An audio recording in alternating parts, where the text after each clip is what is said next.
Hello दोस्तों, आज हम एनालॉग सर्किट में पढ़ेंगे आरसी ऑसिलेटर। तो जो हमारा नेक्स्ट टॉपिक है आरसी ऑसिलेटर, इसके अंदर दो हमारे ऑसिलेटर आते हैं, एक वेन ब्रिज ऑसिलेटर और ये फेज शिफ्ट ऑसिलेटर। तो इसमें क्या होती है, रेजिस्टेंस कैपेसिटर जो है यूज करके क्या बनाया जाता है, ऑसिलेटर बनाया जाता है। और ये दोनों ही वेरी वेरी इंपॉर्टेंट है।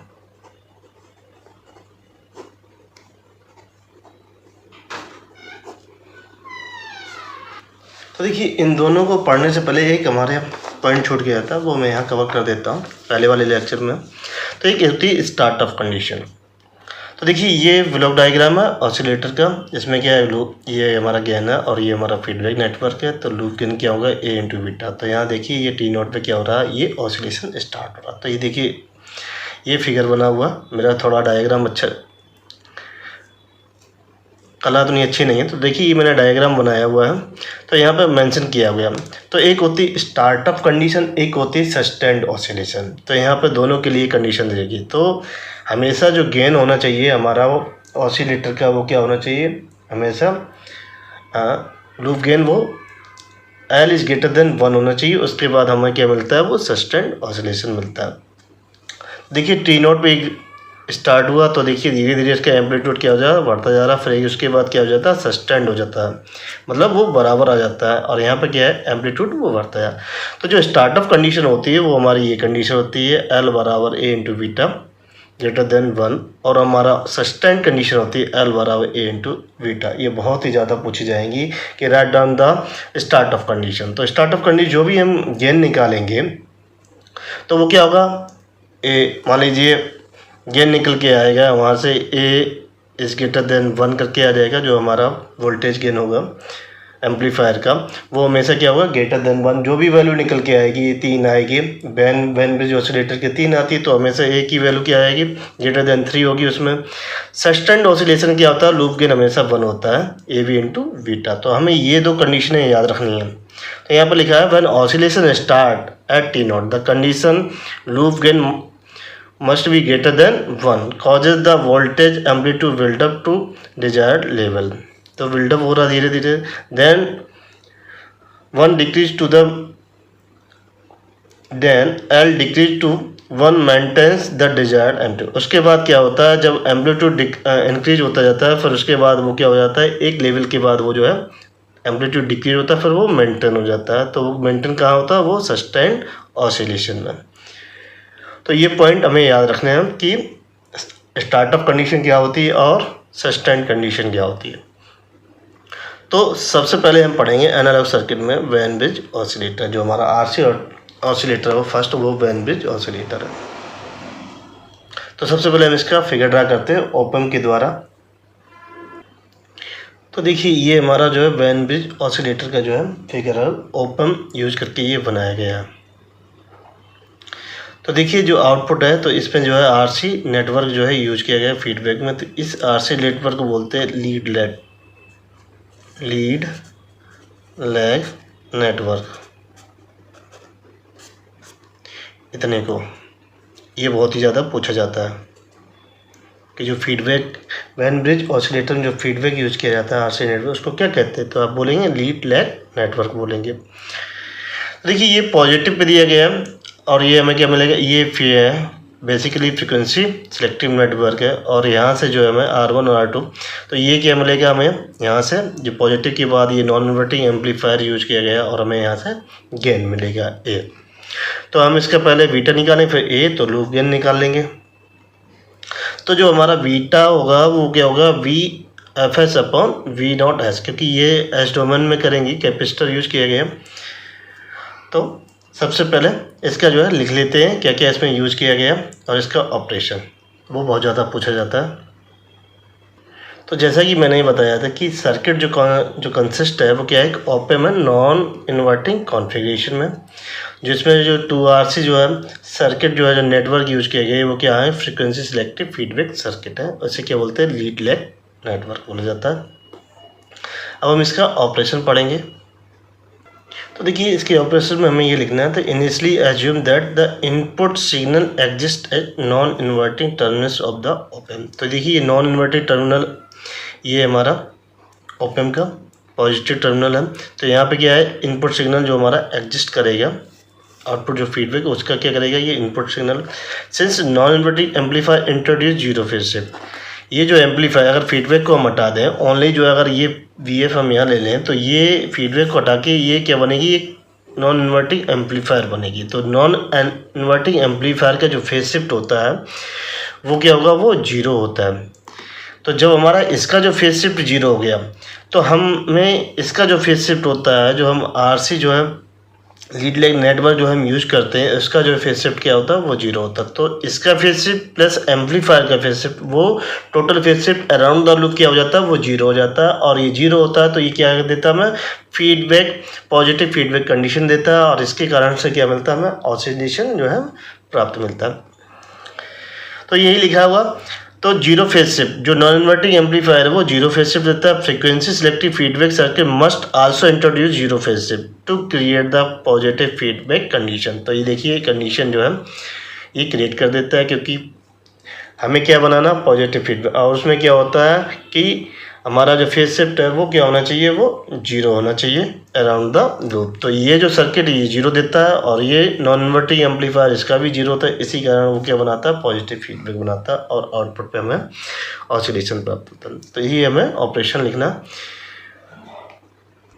तो अब हम जो है सर्किट एनालिसिस पढ़ेंगे इस बैंड ब्रिज ऑसिलेटर की। तो देखिए ये हमारा जो है सीरीज है, इसे ZS मान लेंगे इसका इम्पीडेंस, और ये हमारा पैरेलल है, इसे ZP मान लेंगे। तो हम सबसे पहले बीटा निकालेंगे। तो जो हमारा बीटा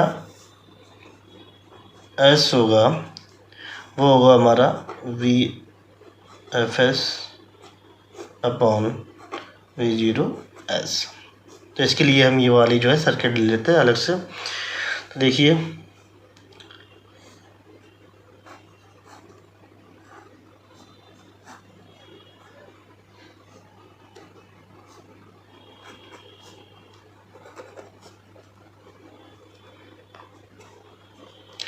ये VF होगा, और ये R, और ये C, ये R और ये C, और यहाँ पे क्या होगा, ये V0 होगा।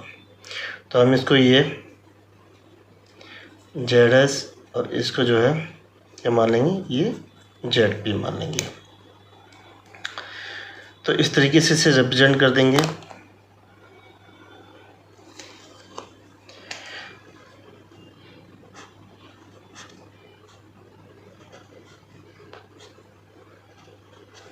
ये VFS होगा, और ये ZS होगा, और ये ZP होगा, और इसके अक्रॉस ये V0 होगा। तो हमारा जो एक्सप्रेशन निकल के आएगा, VFS बराबर ZP अपॉन ZP प्लस का ZS इंटू का VOS, क्योंकि फ्रिक्वेंसी डोमेन में कर रहे हैं। तो VFS अपॉन और ये VOS बराबर ZP upon ZP plus ZS। तो ZS ही क्या है, सीरीज विद कैपेसिटर है, तो निकाल लेंगे। देखिए ZS बराबर होगा तो 1/CS प्लस का R।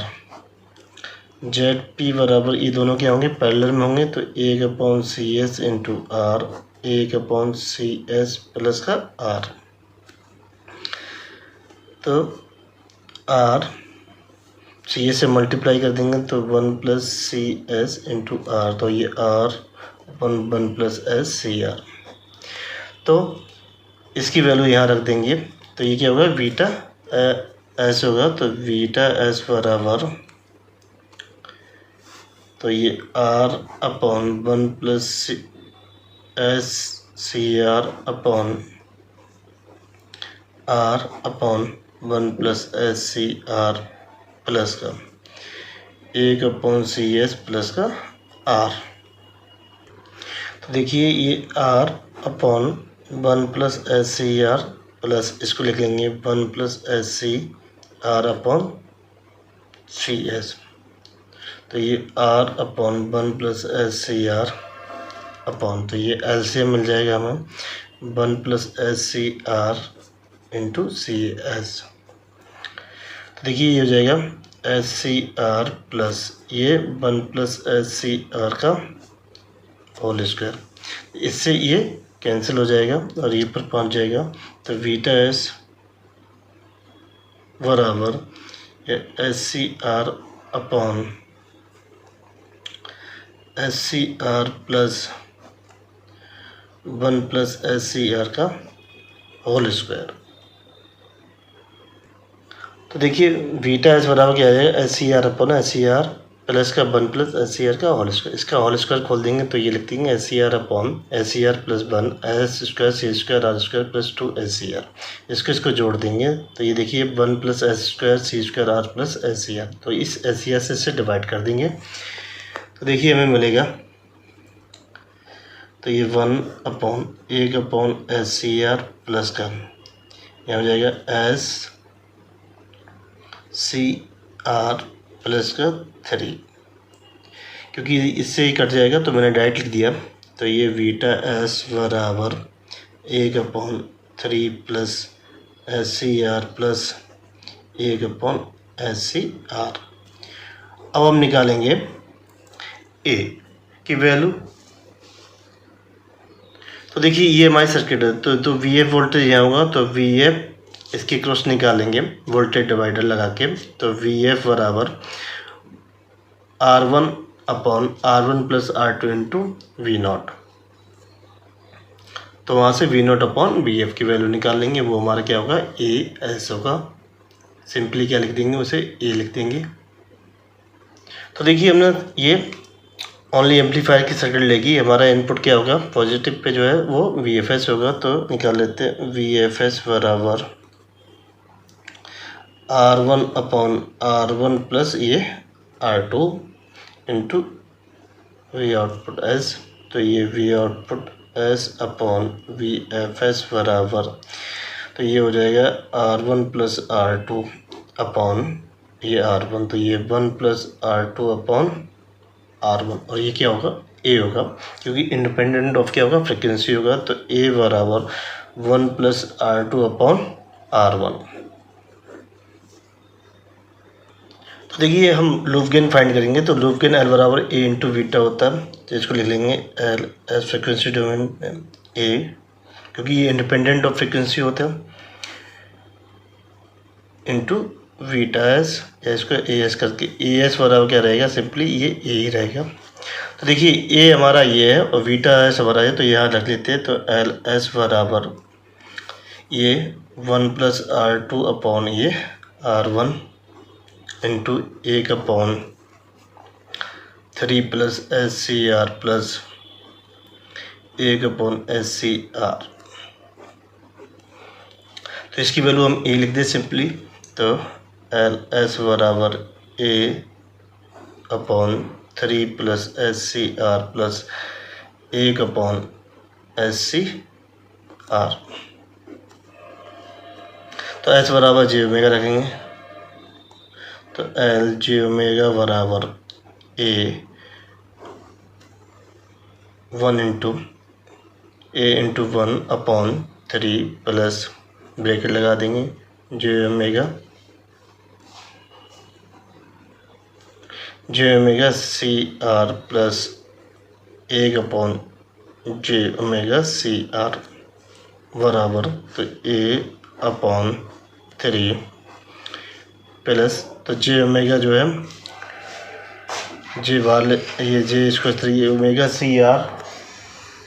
तो देखिए कंडीशन ऑफ ऑसिलेशन होती है एल जे ओमेगा नॉट बराबर 1 बराबर ये क्या हो जाएगा A upon 3 plus J omega naught C R minus 1 upon omega naught C R. तो सिंस तो एल जे ओमेगा नॉट जो हमारा क्या होना चाहिए वो रियल होना चाहिए, must be L J omega naught must be real. तो रियल होने के लिए इमेजिनरी पार्ट क्या होना होगा वो 0 होगा। तो इमेजिनरी कंपोनेंट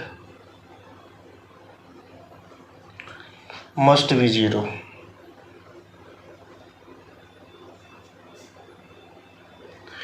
तो ये जीरो हो जाएगा ये वाला, तो ये तो omega naught C R minus 1/ओमेगा नॉट सी आर बराबर क्या होगा, ये जीरो हो जाएगा। तो ओमेगा नॉट सी आर बराबर 1/ओमेगा नॉट सी आर। तो ओमेगा नॉट स्क्वायर बराबर आ जाएगा 1/c² और ये r²। तो ओमेगा नॉट बराबर 1/c/r। तो ये ओमेगा नॉट बराबर 1/c/r होगा, यही क्या होगा, फ्रीक्वेंसी ऑफ ऑसिलेशन होगा, फ्रीक्वेंसी ऑफ ऑसिलेशन। तो अब हम इसका मैग्नीट्यूड निकालेंगे इसी पे एलजो में। तो ये क्या होगा, जीरो हो जाएगा। तो ये magnitude L J omega not बराबर, तो देखिए ये तो जीरो हो जाएगा, तो a/3 ये हो जाएगा मैग्नीट्यूड बराबर a/3। इसकी वैल्यू क्या है, 1a/3। तो a बराबर क्या आ जाएगा 3। तो इसे क्या लिखेंगे, a मिनिमम बराबर मिनिमम वैल्यू 3। तो जो कि a मिनिमम जो हमारा होगा, तो ये होगा 1+r2/r1 बराबर ये 3। तो ये r2/r1 बराबर 3 - 1। तो ये r2/r1 बराबर क्या हो जाएगा, ये 2। तो r2 बराबर क्या हो जाएगा, ये 2r1। तो ये डिजाइनिंग के पर्पज से ये इक्वेशन होगी।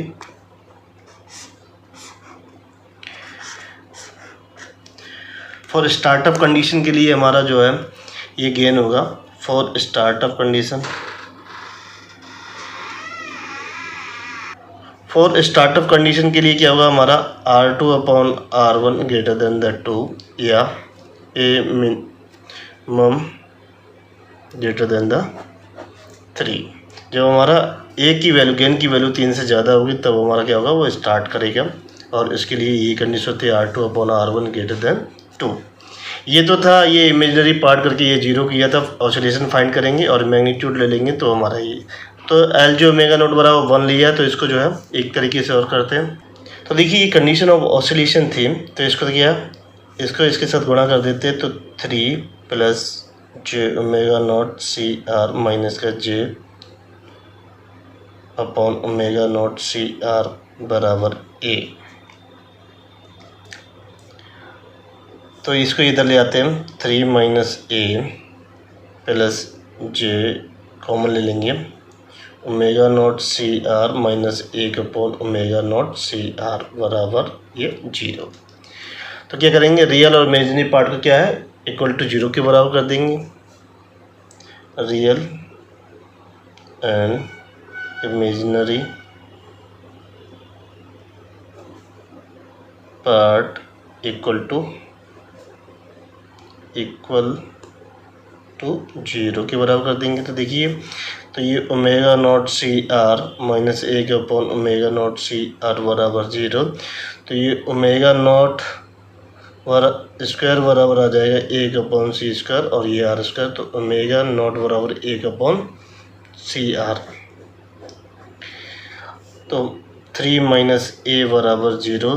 तो 3 बराबर a, अर्थात a बराबर 3 और ये क्या हो जाएगा, a मिनिमम बराबर 3। तो यहाँ से निकाल लेंगे हम ये 1+r2/r1 बराबर 3। तो ये r2/r1 बराबर 3 - 1 बराबर 2। और स्टार्टअप कंडीशन के लिए क्या होगा, पूछा जाता है स्टार्टअप कंडीशन।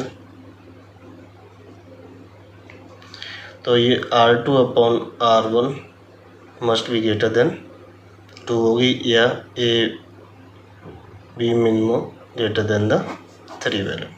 तो इससे सीधे हम निकल जाएंगे, रियल और इमेजिनरी पार्ट कट करके 0 के बराबर कर देंगे। इसमें क्या होगा, एक ही बेनिफिट रहेगा, कहीं भी इमेजिनरी पार्ट या मैग्नीट्यूड लेने की ज़रूरत नहीं पड़ेगी।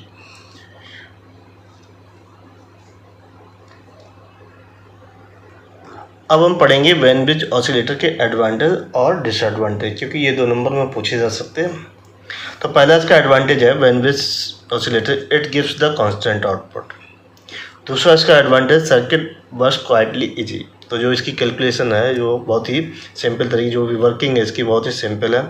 तीसरा, the frequency of oscillation can be change by using the potentiometer, क्योंकि जो फ्रिक्वेंसी इसकी जो डिपेंड करेगी F0 बराबर 1/2 पाई और ये RC। तो पोटेंशियोमीटर रेजिस्टेंस को जो है वेरी करके इसकी फ्रिक्वेंसी क्या है वो चेंज किया जा सकता है। तो इसका जो डिसएडवांटेज है, the large numbers component are required for a Wien bridge oscillator. तो डिसएडवांटेज जरूर याद रखना। दूसरा जो डिसएडवांटेज इसका, it can not generate very high frequencies. Basically जो वेन ब्रिज ऑसिलेटर होता है वो मेगा हर्ट्ज तक ही काम करता है, उससे ऊपर नहीं, उससे बिलो ही काम करता है फ्रीक्वेंसी, उससे बिलो ऊपर अबव काम नहीं करता। तो उसके लिए क्या है, LC जो हम ऑसिलेटर यूज करते हैं। तो ये क्या है, ऑडियो फ्रीक्वेंसी तक ही काम कर देगा 20 से 20 किलो हर्ट्ज के बीच ही। तो ये बहुत ही इंपॉर्टेंट पॉइंट है जो मैंने लिखे थे, जिससे कि टाइम हमारा सेव हो जाएगा। यदि आपको मेरा वीडियो अच्छा लगे, please like share and subscribe my channel.